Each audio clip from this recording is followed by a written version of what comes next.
You know what's interesting, man, is I'm reading about this dude who got charged for making a threat against Ocasio-Cortez on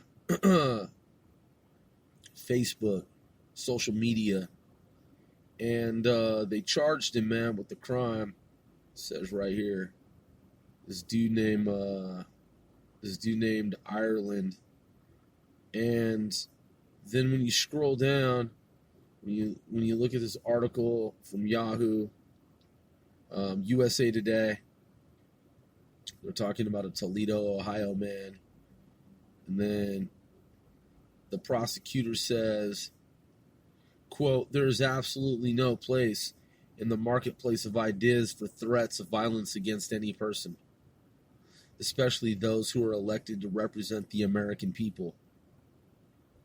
That was U.S. Attorney Justin Herdman. Disagreements on political issues cannot lead to acts of violence.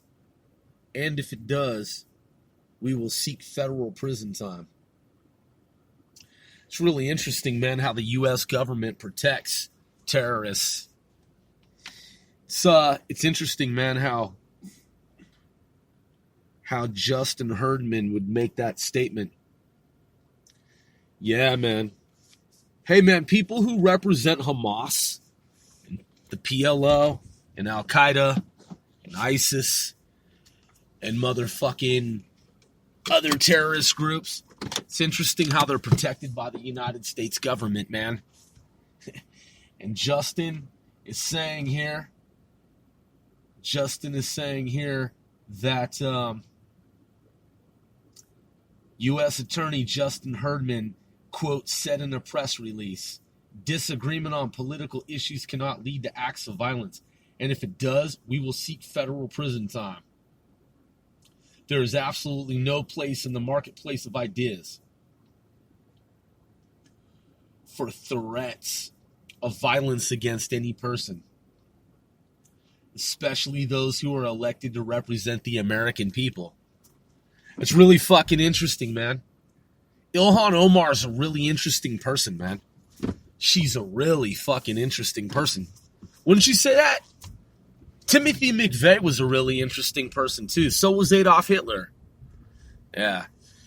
So our government, what did Justin say? People who do what? Who said what?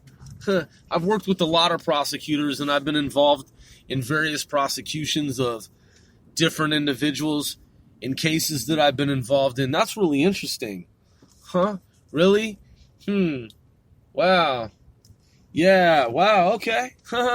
Yeah. So what our government does is it protects terrorists, man, and then it pretends like it doesn't. Yeah. Ilhan Omar is a really interesting person, man. You know, she's a really fucking interesting person. Yeah, man. It's really interesting what people do, man, in this day and age, and how they get away with shit and how they're protected by federal prosecutors, man. You know, it's okay. It's okay to be a terrorist in some instances, man, and support Hamas and be all stealthy, you know, and support ISIS and Hamas and Boko Haram and Al-Qaeda and fucking terrorist organizations. It's cool, man. It's cool because you know what? Because, man, there's probably a really good chance that you're protected by a federal prosecutor. Yeah, you're probably protected by a fucking federal prosecutor in America right now if you're a fucking terrorist in America. Yeah. It's okay, man. It's okay for you to be against Israel and the lobby and to be a fucking an anti-Israel person. You know, you can hate Israel. You can be with Hamas, and you can be with all these other terrorist groups because Hamas is a terrorist organization. And you can fucking spew forth all of your fucking hatred for Israel and be connected to terrorists. But man, how dare someone make any statements against Ocasio-Cortez, man? How dare any fucking buddy ever, raise their voice about her? AOC and Ilhan Omar. Yeah, because they're protected, man. They're protected. They can align themselves with terrorists, but if you say anything about it, oh man, you better watch out, man. Yeah, the FBI might come knocking on your fucking door, man. Yeah, federal fucking prosecutors might be protecting AOC, man, and Ilhan Omar, you know. Can't say shit about them, but they can fucking be part of terrorist organizations. Not a problem, man. It's not a problem in America right now.